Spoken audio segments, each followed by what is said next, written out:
وادی بریر ایک جنت نظیر وادی اور کالاش تہذیب کی ایک طلسماتی دنیا۔ وادی بریر کالاش تہذیب کی 3 وادیوں میں سے ایک نہایت خوبصورت اور پرسکون وادی ہے۔ ہندو کش کے بلند و بالا پہاڑوں کے درمیان واقع یہ وادی اپنے قدرتی حسن، قدیم ثقافت اور منفرد طرز زندگی کے باعث خاص اہمیت رکھتی ہے۔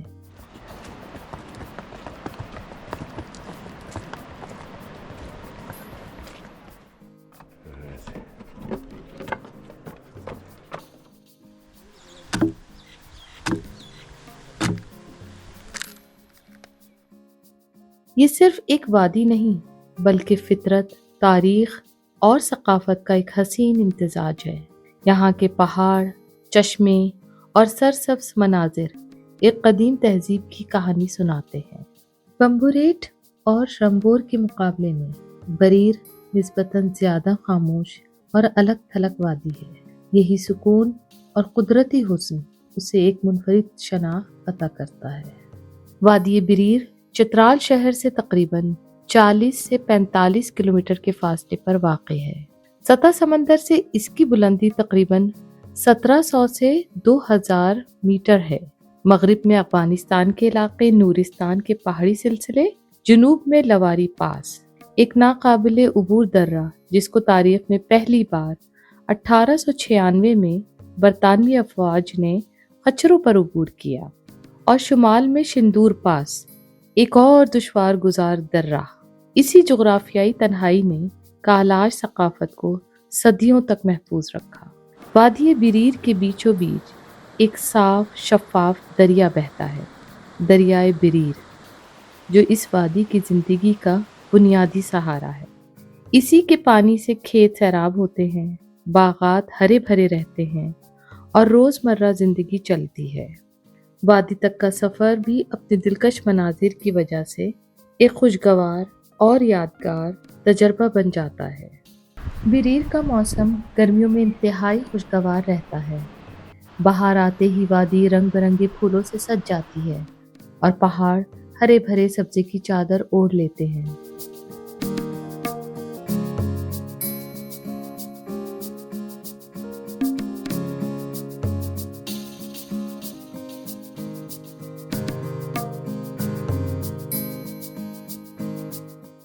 گرمیوں میں ٹھنڈی اور تازہ ہوائیں چلتی ہیں، جبکہ صاف ستھری فضا ہر آنے والے کو سکون اور تازگی کا احساس دلاتی ہے۔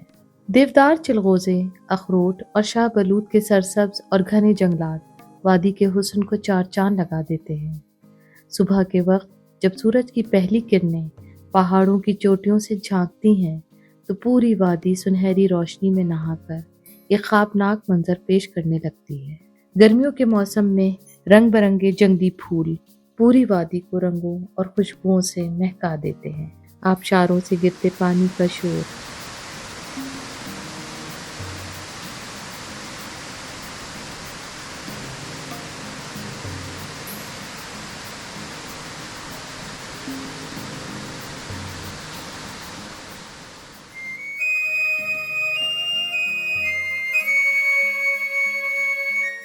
دور سے آتی چرواہوں کی بانسری کی آواز اور درختوں کے درمیان چلتی ہوا کی سرسراہٹ، یہ سب مل کر ایک ایسا سما باندھ دیتے ہیں کہ ہر آنے والا اس وادی کے سحر میں کھو جاتا ہے۔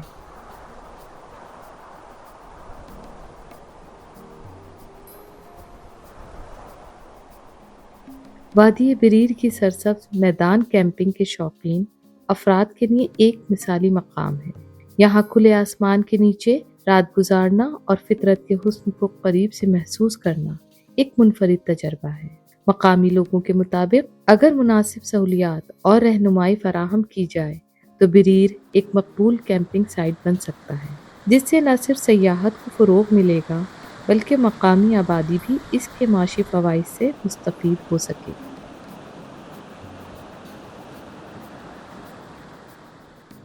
بریر میں فطرت اور انسان کا رشتہ ہر قدم پر محسوس ہوتا ہے۔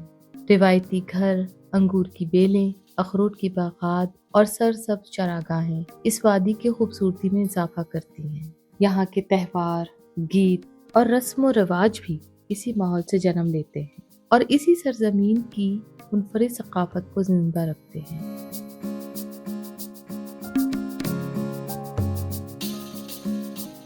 وادی بریر فطرت کا ایک زندہ شاہکار ہے۔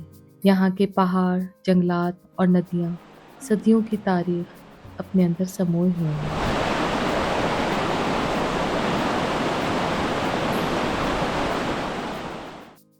یہی وجہ ہے کہ یہاں آنے والا ہر شخص اس وادی کو آسانی سے نہیں بھول پاتا۔ قدرتی حسن کے باوجود بریر کو کئی مسائل کا سامنا ہے۔ سڑکوں کی خراب حالت، صحت اور تعلیم کی محدود سہولیات اور سیاحت کے کم مواقع یہاں کے لوگوں کے لیے چیلنج ہے۔ اب آئیے سنتے ہیں بریر کے لوگوں کی اپنی کہانی، ان کی امیدیں، ان کے مسائل، انہی کی زبانی۔ صحت والا ہش بین کی اسپتال ٹھیک نہیں کی، دوائی ہے رہی کو دوائی کا ہی بین، اور ڈاکٹر ہے راسو ڈاکٹر نہیں کی کمپیوٹر راسو ہیس دی کیا ٹائم ڈیوٹی نو کوین بازی چھتا تو بیرن باز روزو بیرن تان ٹائم ڈیوٹی ہے نہیں کی۔ دیکھتے ہیں کہ ہمارا روڈ خستہ حال ہے اور ادھر کام بھی نہیں ہو رہا ہے نا۔ ادھر ہمارا کے وی ڈی اے کا ادارہ ہے، اس کے جو ورکرز ہیں وہ ادھر روڈ کے اوپر کام کرتے، ان سے ہم بہت خوش ہیں۔ اور ادھر پی ٹی آئی گورنمنٹ ہے، اس کے طرف سے ہمارے روڈ کے لیے کچھ بھی کوئی فنڈ بھی نہیں آ رہا ہے۔ ہم اس وجہ سے ادھر گورنمنٹ کے پی کے سے بھی پرزور اپیل کرتے ہیں کہ ہمارے روڈ کو بحال کرے اور ہمارے عوام کا خیال کرے۔ ایک ہمارے یہاں وہ زر معاش کے بارے میں، چونکہ ہمارے بریر 400 گرانوں پر مشتمل ہے، اس کے پاپولیشن تقریباً کوئی 4000 سے اباؤ ہے، اور یہاں ملازمت کے مواقع نہیں ہیں، تو میرے خیال میں یہاں کوئی 1% ملازم ہے، وہ بھی کوئی کلاس 4 زیادہ سے زیادہ یہ پرائمری اسکول ٹیچر اس حد تک کوئی، یا لیویز میں کوئی سپاہی، اس سے آگے کوئی یہاں ملازمت کا مواقع نہیں ہے۔ اب صوبائی حکومت اور یہ وفاقی حکومت خود انصاف کریں، اگر 22% کے لیے 5% کوٹا مقرر کیا ہے تو 78% کے لیے کتنا ہونا چاہیے؟ کم از کم 5% تو یہ 78% کے لیے بھی مختص ہونا چاہیے، تاکہ یہ اس کا وہ معاوضہ جو برابر ہو۔ تو چونکہ یہ تینوں وادیوں میں یہ سارے یہ کیلاش کمیونٹی کے لوگ تو نہیں رہتے ہیں، یہاں میجارٹی 78% ہے، تو ہم کیلاش اور مسلمان جو ہم یہ تینوں وادیوں میں رہتے ہیں، یہ مذہبی لحاظ سے یہ سارا مسلم سے کنورٹ ہو، کیا نام، یہ مینارٹی سے کنورٹ ہو کے وہ مسلمان ہو گئے ہیں۔ جس طرح میں نے پہلے بھی کہا تھا کہ ایک بھائی کیلاش ہے اور دوسرا مسلمان ہے، باپ کیلاش ہے، بیٹا مسلمان ہے، تو بعض ایسا جوائنٹ فیملی ہے کہ وہ ایک ساتھ رہتے ہیں۔ تو اگر یہ کیلاش بھائی کو کوٹے میں وہ جاب ملتا ہے تو مسلمان بھائی اس سے محروم رہتا ہے، تو پھر وہ احساس کمتری میں مبتلا ہوتا ہے۔ تو اس لیے میں پرزور مطالبہ کرتا ہوں وفاقی حکومت سے، صوبائی حکومت سے، کہ اسی تناسب سے یہ 78% جو ہے اس کے لیے بھی اسی تناسب سے کوٹا مقرر ہونا چاہیے۔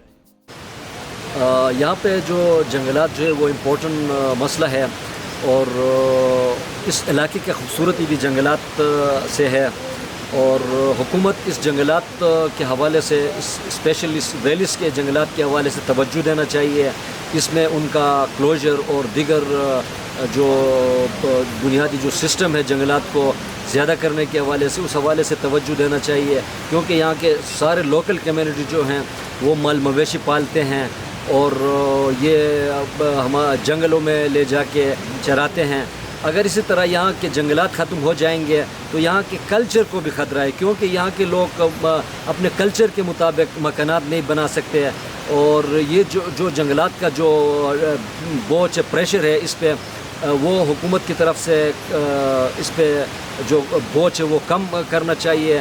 آؤٹ آف سائڈر لوگوں کو جو ٹیمبر پہ یہاں پہ پرمٹ دیا جاتا ہے وہ بند ہونا چاہیے، وہ پرمٹ یہاں کے لوکل لوگوں کو ملنا چاہیے۔ جب تک کہ ایک لوکل بندے کو پرمٹ نہیں ملتا ہے اور اس کے حق کو کسی دوسرے لوگوں کو دیا جاتا ہے، یہ ایک ناانصافی ہے۔ اور اسی طرح یہ لوگ کس طرح اپنے کلچر کے مطابق آبادی مکانات بنا سکتے ہیں. تو اس حوالے سے حکومت کو توجہ دے کے یہاں پہ جنگلات کی طرف توجہ دے کے آؤٹ آف سائڈر لوگوں کو پرمٹ کی لکڑی پہ پابندی لگانا چاہیے. یہ ہمارا سب سے دریانہ مطالبہ ہے گورنمنٹ سے. اسپیشل ضلع چترال جو ہے یہ پیس کے حوالے سے بہت پرامن ضلع ہے، اور اس ضلع میں خوبصورت اسی طرح کیلاش ویلی جو ہے یہ امن کے حوالے سے بہت پیسفل علاقہ ہے. اسی جگہ جیسا امن والا علاقہ آپ کو کسی دوسرے علاقوں میں نظر نہیں آئیں گے. بہت خوبصورت امن والا علاقہ ہے اور پیسفل سے یہاں پہ لوگ رہتے ہیں. یہ اس علاقے کی بہت بڑی خوبصورتی ہے. مقامی آبادی ترقی چاہتی ہے، لیکن اپنی ثقافتی شناخت اور روایات کے تحفظ کے ساتھ. وادی بریر صرف پہاڑوں، جنگلوں اور چشموں کا مجموعہ نہیں، بلکہ ایک ایسی زندہ سرزمین ہے جہاں فطرت اور انسان صدیوں سے ایک دوسرے کے ساتھ ہم سفر ہیں.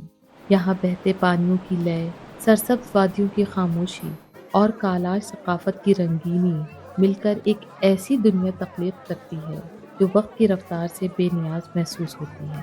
یہ وادی اپنے دامن میں بے شمار امکانات سمیٹے ہوئے ہیں. اگر اس کے قدرتی ماحول اور ثقافتی ورثے کو محفوظ رکھتے ہوئے ذمہ دارانہ اور پائیدار سیاحت کو فروغ دیا جائے تو وادی بریر نہ صرف مقامی آبادی کے لیے خوشحالی کا ذریعہ بن سکتی ہے، بلکہ آنے والی نسلوں کے لیے بھی اپنی اصل خوبصورتی برقرار رکھ سکتی ہے. ہندو کش کے خاموش اور فلک بوس پہاڑوں کے درمیان وادی بریر آج بھی اپنی صدیوں پرانی کہانی سنا رہی ہے. ایک ایسی دل فریب کہانی جس میں فطرت کی لطافت، انسان کی محنت اور ثقافت کی خوشبو آپ کو کسی انجانی دنیا میں لے جاتی ہے. یہ وہ سرزمین ہے جہاں ہر چشمہ ایک نغمہ سناتا ہے، ہر درخت ایک داستان سنبھالے کھڑا ہے، ہر راستہ ماضی کی یادوں سے جڑا ہوا محسوس ہوتا ہے. وادی بریر کالاش تہذیب کا ایک نایاب اور قیمتی ورثہ، پاکستان کے قدرتی حسن کا ایک روشن اور دلکش باب، اور ایک ایسا خواب جسے محفوظ رکھنا ہم سب کی مشترکہ ذمہ داری ہے، تاکہ آنے والی نسلیں بھی اس وادی کی خاموش فضاؤں میں فطرت، ثقافت اور انسان کے لیے خوبصورت رشتے کی گونج سن سکیں.